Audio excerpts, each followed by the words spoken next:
नमस्कार जय जगन्नाथ। आज कंटेंटर नाम रही स्वामी जीवन को मृत्यु पाखर फेराई आनी सावित्री। हाँ आज्ञा, यह एक सत्य कहानी। ये कहानी आप आज शुणवे। ये कहानी शुणिले आप आश्चर्य हो। स्वामी जीवन को मृत्यु पाखर से फेराई आनी से होती सावित्री। से विषय आज आलोचना करवा। ता पूर्व कही रखुचे नमस्कार जय जगन्नाथ। मु नमिता स्वागत करुच्ची मो YouTube channel motivational fact story YouTube channel.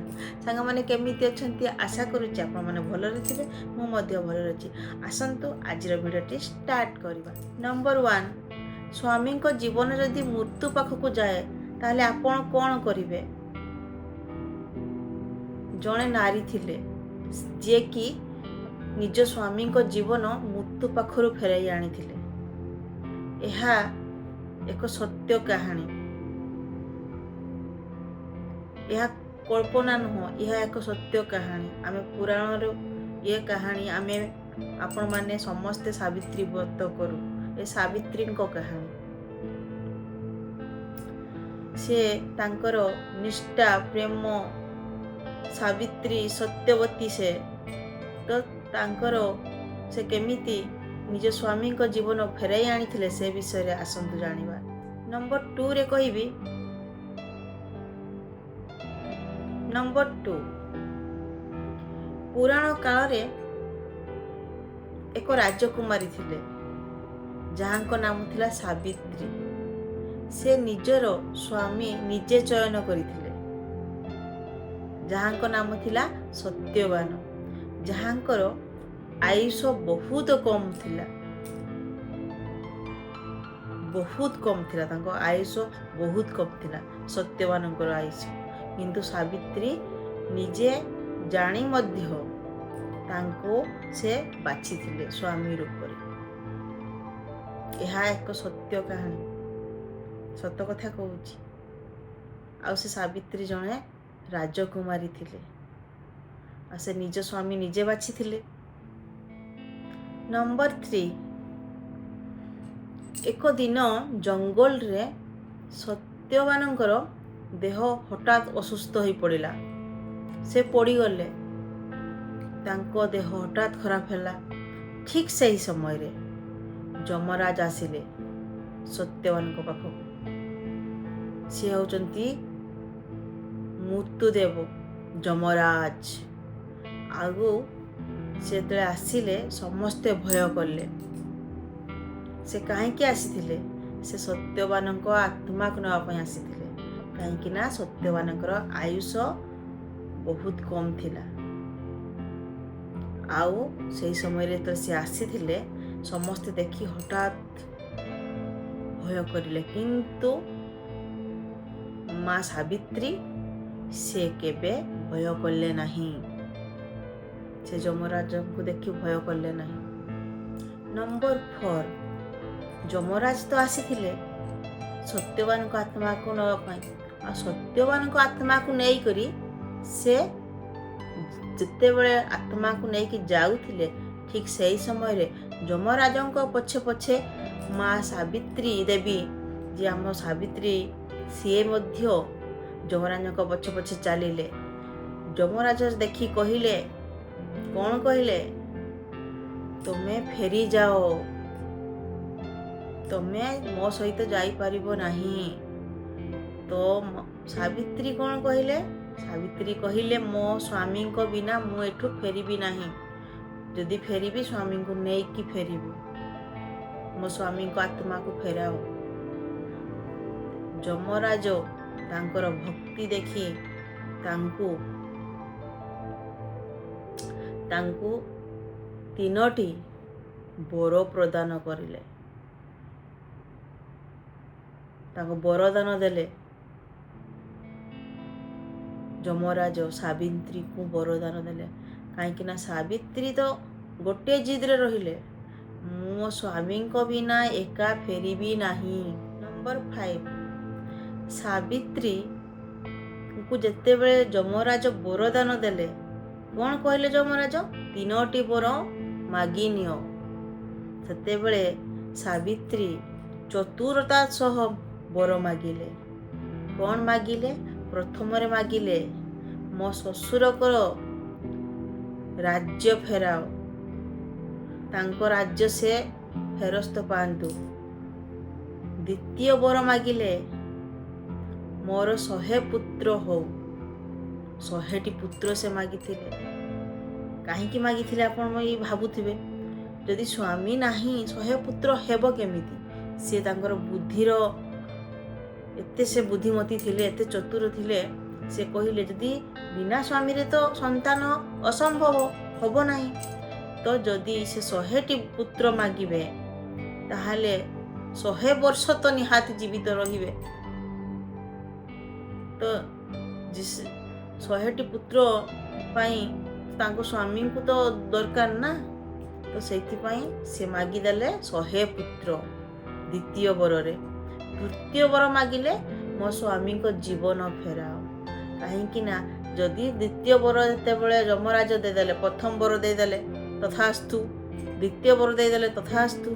ଯେତେବେଳେ ଦ୍ୱିତୀୟ ବର ଦେଇଦେଲେ, ସାବିତ୍ରୀ କହିଲେ ଦ୍ୱିତୀୟ ବର କେମିତି ସମ୍ଭବ ହବ ଯଦି ମୋ ପାଖରେ ମୋ ସ୍ୱାମୀ ନଥିବେ?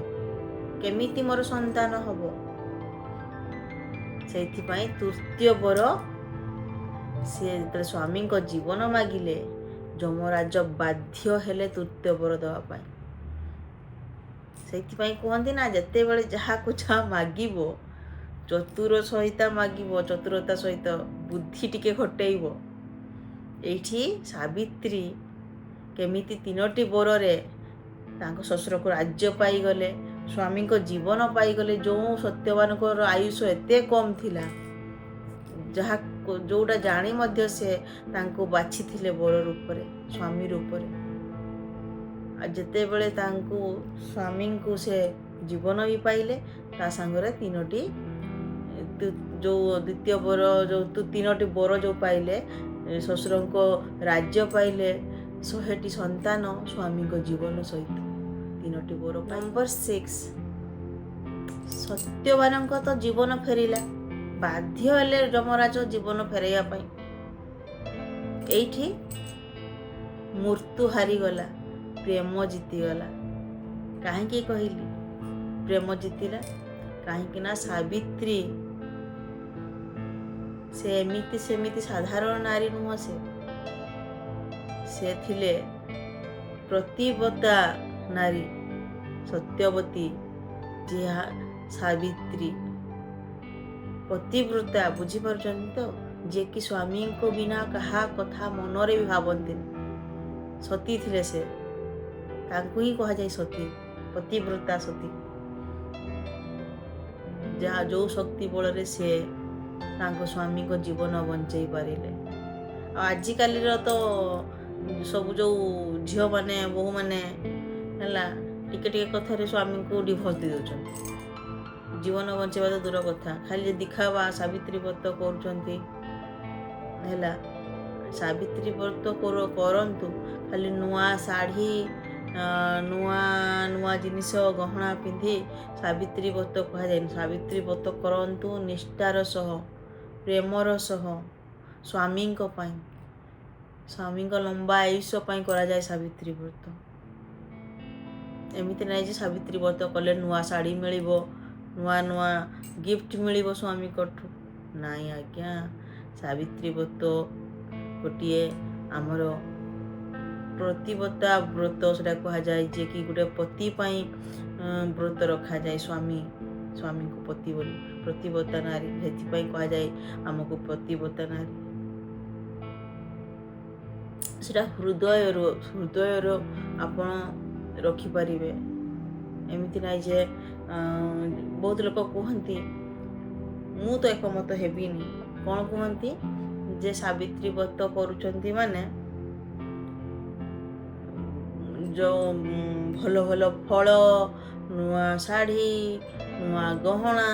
ନାହିଁ ଆଜ୍ଞା, ଏହାର ଆବଶ୍ୟକତା ନାହିଁ।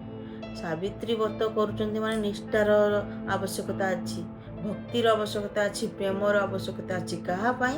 ନିଜ ସ୍ୱାମୀ ପାଇଁ। ନିଷ୍ଠାର ସହ, ଭକ୍ତିର ସହ, ପ୍ରେମର ସହ ସାବିତ୍ରୀ ବ୍ରତ କରାଯାଏ। ତ ତାଙ୍କୁ ମନେ ପକାଇ କରାଯାଏ ସିଏ ଯିଏକି ସାବିତ୍ରୀ ନିଜ ସତ୍ୟବାନ, ତାଙ୍କ ସ୍ୱାମୀଙ୍କ ନାମ ହେଉଛି ସତ୍ୟବାନ, ତାଙ୍କ ଜୀବନ ସେ ଫେରାଇ ଆଣିଥିଲେ ଭକ୍ତି ବଳରେ। ନିଜ ସ୍ୱାମୀଙ୍କ ଯେଉଁ ଏତେ ଭଲ ପାଉଥିଲେ ସେ ତାଙ୍କର ପ୍ରେମ ହେଲା। ଆଜିକାଲି ତ ପ୍ରେମ ଆପଣମାନେ ବି ଦେଖୁଥିବେ, ବହୁତ ନ୍ୟୁଜ୍ରେ ଶୁଣୁଥିବେ, ଦେଖୁଥିବେ କ'ଣ ଯେ ଗୋଟିଏ ସ୍ତ୍ରୀ ସ୍ୱାମୀକୁ ଛାଡ଼ି ଆ ସାଙ୍ଗରେ ପଳେଇଲା, ତା ସାଙ୍ଗରେ ପଳେଇଲା। ଗୋଟେ ସ୍ୱାମୀ, ଆଜିକାଲି ସ୍ୱାମୀମାନେ ବି ନା ସତ୍ୟବାନ ଅଛନ୍ତି, ନା ସାବିତ୍ରୀ ମାନେ ସତୀ ସାବିତ୍ରୀ ଅଛନ୍ତି। ସମସ୍ତଙ୍କ କଥା କହୁନି ଆଜ୍ଞା, 80% ନାହାନ୍ତି, 20% ଅଛନ୍ତି, ଭଲ ଭଲ ଅଛନ୍ତି ସ୍ତ୍ରୀ ଯିଏକି ନିଜ ସ୍ୱାମୀ ପାଇଁ ଦୁଃଖ କଷ୍ଟ ସହିକରି ସ୍ୱାମୀଙ୍କ ପାଖରେ ରୁହନ୍ତି। ଭଲ ଭଲ ସ୍ୱାମୀ ଅଛନ୍ତି, ଯେତେ ସ୍ତ୍ରୀ ଯାହା ହେଇଥାଉ, ଖରାପ ହେଇଥାଉ, ଯାହା ହେଇଥାଉ, ସ୍ତ୍ରୀଙ୍କ ହାତ କେବେ ଛାଡ଼ିବେନି, ସେମାନେ ଅଛନ୍ତି। ଏ ଯୁଗ, ସବୁ ଯୁଗରେ ଭଲ ବି ଅଛନ୍ତି, ଖରାପ ବି ଅଛନ୍ତି। ଏଟା କଳି ଯୁଗ ଆଜ୍ଞା, ଏ ଯୁଗରେ ବି ସତୀ ସାବିତ୍ରୀ ଅଛନ୍ତି, କିନ୍ତୁ ସଂଖ୍ୟା ବହୁତ କମ୍ ହେଲା। ଆଉ ଯେଉଁମାନେ ସାବିତ୍ରୀ ଖାଲି ପିନ୍ଧିକରି ରିଲ୍ସ କରିକିରି ଛାଡ଼ି ଦିଅନ୍ତି, କିନ୍ତୁ ଫୁଲ୍ ଅପଲୋଡ଼ କରିଦିଅନ୍ତି ମୋ ନିଜ ରିଲ୍ସ, କିନ୍ତୁ ନିଜ ସ୍ୱାମୀଙ୍କ ପ୍ରତି ଭକ୍ତି ନଥିବ, ଶ୍ରଦ୍ଧା ନଥିବ, ପ୍ରେମ ନଥିବ, ସ୍ୱାମୀଙ୍କ ଉପରେ ଭରସା ନାହିଁ, ବିଶ୍ୱାସ ନାହିଁ। ଉଭୟଙ୍କ କଥା କହୁଛି, ସ୍ୱାମୀ ଏବଂ ସ୍ତ୍ରୀ। ନମ୍ବର 7, ଯଦି ସତ୍ୟ ପ୍ରେମ ଥିବ ନା, ମୃତ୍ୟୁ ବି ହାରିଯିବ। ହଁ ଆଜ୍ଞା, ଏହା ଏକ ପ୍ରକୃତ ସତ କଥା। ଯଦି ଆପଣଙ୍କ ପ୍ରେମର ସେତିକି ସତ୍ୟତା ଥିବ, ମୃତ୍ୟୁ ବି ହାରିଯିବ। କାହିଁକି ନା ଏହି କାହାଣୀ ପ୍ରମାଣ ଦିଏ ସାବିତ୍ରୀର ଶକ୍ତି, ଯିଏକି ନିଜ ସ୍ୱାମୀଙ୍କ ଜୀବନ ଫେରାଇ ଆଣିଲେ ସେଇ ଯମରାଜଙ୍କ ପାଖରୁ। ଯମରାଜ ଯିଏକି ଆମର ମୃତ୍ୟୁଙ୍କ ଦେବ ଯମରାଜ, ତାଙ୍କ ପାଖରୁ ନିଜ ସ୍ୱାମୀଙ୍କ ଜୀବନ ଫେରାଇ ଆଣିଥିଲେ। ତାହେଲେ ଏଇଠୁ ଜାଣନ୍ତୁ ସାବିତ୍ରୀଙ୍କ ଶକ୍ତି କେତେ। ସେଇଥିପାଇଁ ତ ଆମେ ପ୍ରତ୍ୟେକ ବର୍ଷ ସାବିତ୍ରୀ ପାଳନ କରୁ। ଏଟା ମେ ମାସ ଚାଲିଛି, ଏଇ ମେ ମାସରେ ହିଁ ସାବିତ୍ରୀ ବ୍ରତ ପଡ଼େ ଆଜ୍ଞା। ସେଇଥିପାଇଁ এই ଭିଡ଼ିଓଟା ନେଇକି ଆସିଲି। ଆପଣ ତ ଜାଣିପାରିବେ ଯଦି ସାବିତ୍ରୀ ବ୍ରତ କରୁଛ। ଏଇ କାହାଣୀଟି କେମିତି ଲାଗିଲା ନିହାତି ଭାବରେ କମେଣ୍ଟ କରିକି ଜଣେଇବେ। ସାବିତ୍ରୀ ବ୍ରତ ପାଖେଇ ଆସୁଛି, ମେ ମାସରେ ସାବିତ୍ରୀ ବ୍ରତ ଅଛି। 16 ତାରିଖ ସାବିତ୍ରୀ ବ୍ରତ ପଡ଼ୁଛି, ମେ 16 ତାରିଖ। ଆପଣମାନେ ବି ସାବିତ୍ରୀ ବ୍ରତ ପାଳନ କରନ୍ତୁ, ନିଷ୍ଠାର ସହ, ଭକ୍ତିର ସହ, ପ୍ରେମର ସହ, ନିଜ ସ୍ୱାମୀଙ୍କ ପାଇଁ କରନ୍ତୁ। ମୁଁ ବି ମଧ୍ୟ ନିହାତି କରିବି, ସବୁ ବର୍ଷ କରେ, ଏ ବର୍ଷ ବି କରିବି। ଆଉ ଗୋଟେ ଏଇଠି ମେସେଜ ଦେବା ପାଇଁ ଚାହିଁବି, ସାବିତ୍ରୀ ବ୍ରତ କରୁଛୁ, ଭକ୍ତିର ସହ କରନ୍ତୁ। ଦେଖିବେ ଆପଣଙ୍କର ସ୍ୱାମୀଙ୍କର ସବୁ ମଙ୍ଗଳ ହେବ। ଆଉ ଗୋଟେ କଥା କହିବି ସାଙ୍ଗମାନେ, ଯେଉଁମାନଙ୍କର ସ୍ୱାମୀର ଯେମିତି ଇନକମ୍ ସେହି ଅନୁସାରେ ଆପଣ ଖର୍ଚ୍ଚ କରନ୍ତୁ। ଏଇଟା ନାହିଁ ଯେ ଆପଣଙ୍କ ପଡ଼ୋଶୀ କ'ଣ ପିନ୍ଧୁଛି, କ'ଣ ଆଣିଲା ସାବିତ୍ରୀ ବ୍ରତରେ, ମୋ ପାଇଁ ବି ଆଣିଦିଅ, ସେମିତି ଜିଦ୍ କରନ୍ତୁ ନାହିଁ। ଆପଣ ଜିଦ୍ କରି ନିଜ ସ୍ୱାମୀଙ୍କର ଖର୍ଚ୍ଚ କରେଇବେ, ସ୍ୱାମୀ ପାଖରେ ସେତିକି ଟଙ୍କା ନଥିବ ଆପଣଙ୍କ ପାଇଁ ଭଲ ଭଲ ଶାଢ଼ୀ, ଭଲ ଭଲ ଗହଣା ଆଣିବା ପାଇଁ, କିନ୍ତୁ ଆପଣ ଜିଦି କରିକିରି ତାଙ୍କୁ ଟେନସନ୍ ଦେଇକି ଆଣା କରେଇବେ, କିନ୍ତୁ ତାଙ୍କର ପରିସ୍ଥିତି ସେତିକି ନଥିବ। ସେଟା ବୁଝନ୍ତୁ। ସ୍ୱାମୀ ଯାହା ବି ଖୁସିରେ ଆଣି ଦେଉଛନ୍ତି ସେତିକିରେ ଆପଣ ସାବିତ୍ରୀ ବ୍ରତ ପାଳନ କରିପାରିବେ। କିଛି ଦରକାର ନାହିଁ ଦାମୀ ଶାଢ଼ୀ, ଦାମୀ ଗହଣା, କିଛି ଦରକାର ନାହିଁ ଆଜ୍ଞା। ଭକ୍ତି ଦରକାର, ସାବିତ୍ରୀ ବ୍ରତ କରିବା ପାଇଁ ଭକ୍ତି ଦରକାର। এই କଥାଟି ନିହାତି ମନେ ରଖିବେ। ଆଉ ନିଜ ପରିବାରର ଖୁସି ଚିନ୍ତା କରିବେ, ନିଜ ସ୍ୱାମୀଙ୍କ ପରିସ୍ଥିତି ଦେଖିବେ, ତାପରେ ଆପଣ ଡିମାଣ୍ଡ କରିବେ। ଆଜିର କାହାଣୀ ଏକ ସତ୍ୟ କାହାଣୀ ଥିଲା। ଆଶା କରୁଛି ଏଇ କାହାଣୀଟି ବହୁତ ଭଲ ଲାଗିଥିବ, ମନକୁ ଛୁଇଁଥିବ। ଆଉ ଏଇ କାହାଣୀ ଆପଣଙ୍କୁ କେମିତି ଲାଗିଲା କମେଣ୍ଟ କରିକି ନିଶ୍ଚିନ୍ତ ଜଣାଇବେ। ଆଉ ଯଦି ଭଲ ଲାଗିଛି ତାହେଲେ ଚ୍ୟାନେଲଟିକୁ ସବସ୍କ୍ରାଇବ୍ କରିଦେବେ, ଭିଡ଼ିଓକୁ ଗୋଟିଏ ଲାଇକ୍ କରିଦେବେ, ଆଉ ଏଇ ଭିଡ଼ିଓଟିକୁ ସମସ୍ତଙ୍କୁ ସେୟାର କରିଦେବେ। କାହିଁକି ନା ଆଗକୁ ବହୁତ ଶୀଘ୍ର ଆସୁଛି ସାବିତ୍ରୀ ବ୍ରତ। ମେ ମାସ 16 ତାରିଖ ସାବିତ୍ରୀ ବ୍ରତ ପଡ଼ୁଛି ଆଜ୍ଞା। ରହୁଛି। ନମସ୍କାର, ଜୟ ଜଗନ୍ନାଥ, ରାଧେ ରାଧେ, ଜୟ ଶ୍ରୀ ଶ୍ୟାମ।